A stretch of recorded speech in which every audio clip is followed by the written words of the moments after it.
हथवा सिंगुर वाली हले कवन दुल्हा ठाढ़ जी मंगिया ऊ घर धाना करी से नूरदान जी मंगिया ऊ घर धाना।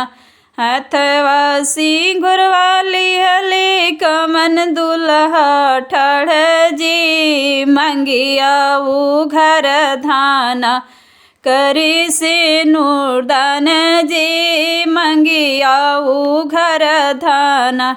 पहिली ही चुटकी स्वामी गौरा पहिनाओ जी दूसरी ही चुटकी स्वामी मंगिया सजाओ जी दूसरी ही चुटकी स्वामी। पहिली ही चुटकी स्वामी गौरी पहिनाओ जी दूसरी ही चुटकी स्वामी मंगिया सजाओ जी दूसरी ही चुटकी स्वामी मंगिया सजाओ जी। मंगिया सजाई दुल्हे बोले ऐसन बोली जी मड़वे में बेटी रोवे गंगा बही जल जी मड़वे में बेटी रोवे।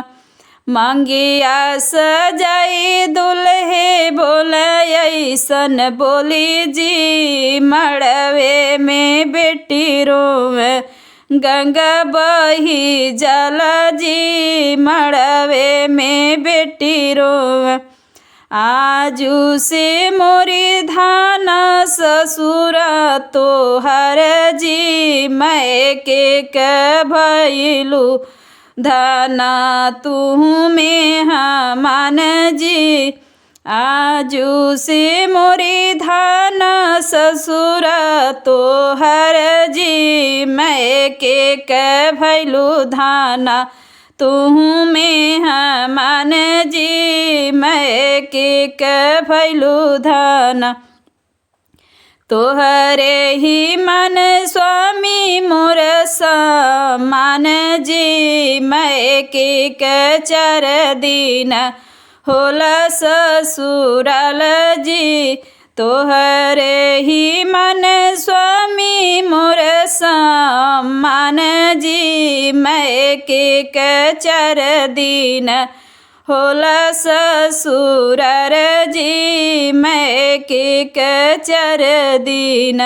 मंगिया सजाई स्वामी से मंगिया सजाई स्वामी सिंगार पकड़म जी जिंदगी बीतैब संगे रहू रे बीतैब जी जिंदगी बीतैब स्वामी रहू रे ही संग जी जिंदगी बीतैब स्वामी।